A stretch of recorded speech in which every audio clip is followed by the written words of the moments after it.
Friends,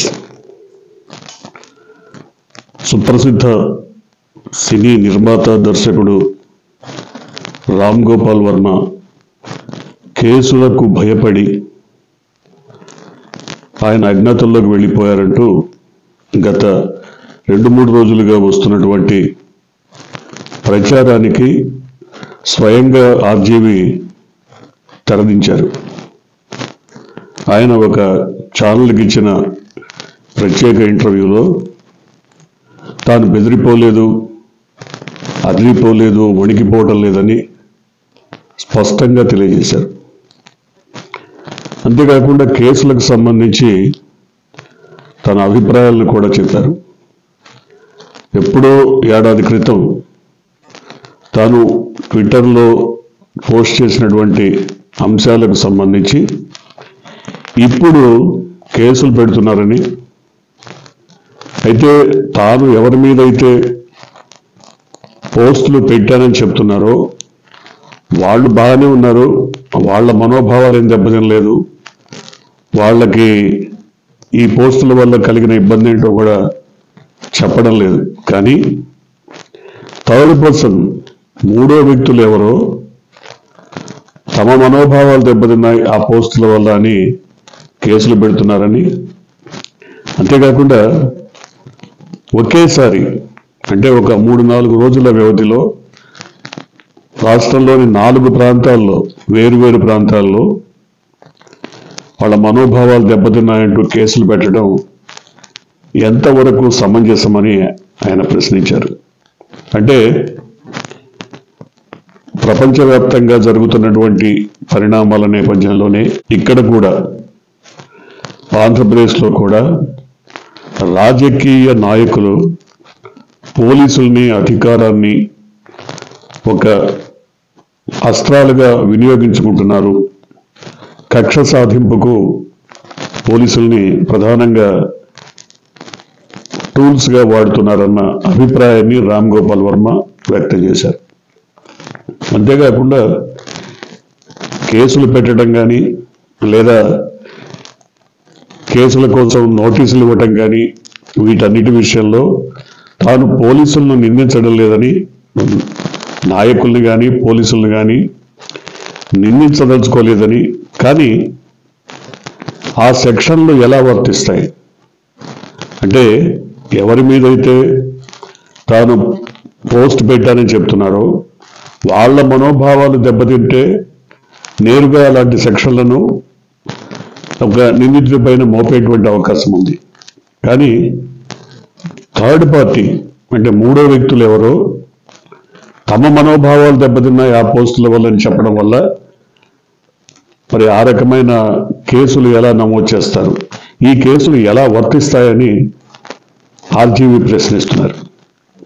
అంతేకాకుండా తనకు నోటీసులు ఇచ్చారు, ఆ నోటీసులకు సమాధానం పంపడం జరిగిందని, అంతేకాకుండా మరొక విషయాన్ని ఆయన స్పష్టంగా చెప్పారు. తానెక్కడ పారిపోలేదు, ఎక్కడ దాక్కోలేదు, రహస్యంగా లేనని.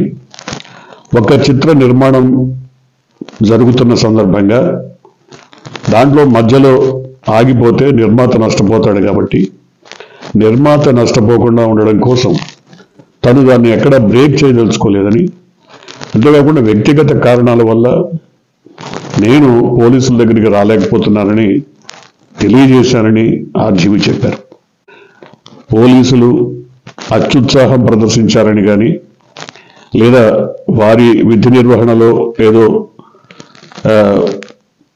కొంత తొందరపాటు ప్రదర్శించారని కానీ తాను చెప్పట్లేదు. కానీ ఇదంతా కూడా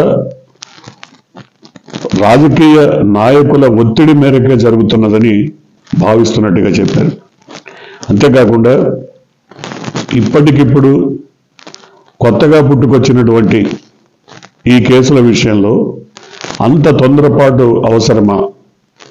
ఆయన ఇందుకు ఉదాహరణగా హత్యలు, మర్డర్లు, మానభంగాలు జరిగిన అనేక కేసుల్లో నిందితుల్ని పట్టుకోవడానికి ఏళ్ల తరబడి నిరీక్షణ జరుగుతోంది. వాళ్ళు కళ్ళ ముందు తిరుగుతున్నా కూడా అరెస్టులు చేయలేనటువంటి పరిస్థితి. కానీ ఈ కేసు అంత తీవ్రమైనదా? అంత తీవ్రం కానటువంటి కేసులో, కేవలం మనోభావాలు దెబ్బతిన్నాయని చెప్తున్నటువంటి కేసులో ఇంతగా పోలీసులు స్పందించాల్సిన అవసరం ఉందా అని రామ్ గోపాల్ వర్మ అభిప్రాయపడ్డారు. అంటే స్థూలంగా ఆయన చెప్పదలుచుకుంది ఒకటి, కేసుకు భయపడి తానెక్కడా దాక్కోలేదు, కేసుకు భయపడి తాను ముఖం చాటేయలేదు, మీడియాలో వస్తున్నటువంటి వార్తలు నిజం కాదని ఆయన స్పష్టంగా చెప్పారు. ఇవన్నీ అభూత కల్పనలే తప్ప తానెక్కడ ఒడిగిపోవడం, భయపడటం జరగలేదు. తనకు కొంత సమయం కావాలి, పోలీసుల ముందుకు రావడానికి సమయం కావాలి. ఈ మేరకు కోర్టును కూడా ఆశ్రయించానని చెప్తున్నారు. కోర్టును కూడా ఆశ్రయించానని, అంతేకాకుండా ఇది తీవ్రమైనటువంటి ఏదో హత్యానేరమో మానభంగం లాంటి కేసు కాదు కాబట్టి పోలీసులు తనకు కొంత సమయం ఇచ్చైనా తర్వాత పోలీసుల ముందుకు వచ్చే వెసులుబాటు కల్పించవచ్చని ఆయన అభిప్రాయపడుతున్నారు. అంటే ఆయన చెప్తున్న దాన్ని బట్టి ఎప్పుడో ఏడాది క్రితం పెట్టానని చెప్తున్నటువంటి పోస్టులు, వాటిలో నేరుగా ఎవరి మీదైతే పోస్టులు పెట్టారో వారికి లేని బాధ, ఇబ్బంది థర్డ్ పార్టీకి వచ్చిందంటేనే ఇది రాజకీయ వేధింపు, రాజకీయ కక్ష సాధింపు లాంటిదని, ఇలాంటి కేసుల విషయంలో పోలీసుల్ని వెపన్స్గా, అస్త్రాలుగా వినియోగించుకుంటున్నారని, అధికారాన్ని, పోలీసుల్ని దుర్వినియోగపరుస్తున్నారని రామ్ గోపాల్ వర్మ చెప్తున్నారు. ఏది ఏమైనా రామ్ గోపాల్ వర్మ మీద కేసులు ఫైల్ అయినాయి. మరి వాటికి సంబంధించి పోలీసులు హైదరాబాద్లోని ఆయన ఇంటికి 1-2 సార్లు వెళ్ళడం జరిగింది. ఆయన ఇంట్లో లేరన్న సమాచారంతో వెనుదిరిగారు. కానీ ఆయన తరపున లాయర్లు మాత్రం ఈ కేసుకు సంబంధించి, ఈ కేసుల విషయంలో కోర్టును ఆశ్రయించామని, కోర్టు తీర్పు రావడానికి కొంత సమయం పడుతుంది కాబట్టి ఆ సమయం తమకి ఇవ్వాలని కోరుతున్నారు. ఏది ఏమైనా ఆంధ్రప్రదేశ్లో ఇలాంటి కేసుల పరంపర కొనసాగుతున్న నేపథ్యంలో మరి రాజీవ్ కొంత భిన్నంగానే స్పందించారని చెప్పుకోవాలి, కొంత భిన్నమైన వైఖరి అవలంబించారని చెప్పుకోవాలి. ఎందుకంటే కేసుల తీవ్రతను బట్టి పోలీసులు స్పందిస్తే బాగుండేదన్న ఆయన అభిప్రాయం కూడా పరిగణలోకి తీసుకోవాల్సినటువంటి అవసరం కనబడుతోంది. ఎందుకంటే అదేదో నిజానికి హత్య కేసు, మానభంగం కేసు, మరో దోపిడీయో అయితే చాలా తీవ్రంగా స్పందించాల్సినటువంటి, ఏదో సిట్ వేసి స్పెషల్ టీమ్స్ని పెట్టి మరి నిందితుల కోసం గాలింపు చర్యలు చేపట్టాల్సినటువంటి అవసరం ఉంటుంది. కానీ ఇది ఒక సోషల్ మీడియాకు సంబంధించినటువంటి కేసు కాబట్టి అంత తీవ్రంగా స్పందించాల్సినటువంటి అవసరం లేదన్నది రామ్ గోపాల్ వర్మ అభిప్రాయం. అయితే దీంట్లో ఆయన స్పష్టంగా చెప్తున్నారు, నేను ఎక్కడా కూడా పోలీసుల్ని నిందించదలుచుకోలేదు, ఎందుకంటే వాళ్ళ విధి నిర్వహణ వాళ్ళు చేస్తున్నారు. అలాగే రాజకీయ నాయకులు మాత్రం దీన్ని, పోలీసుల్ని కానీ అధికారాన్ని కానీ మరి దుర్వినియోగం చేస్తున్నారన్నది ఆయన అభియోగం.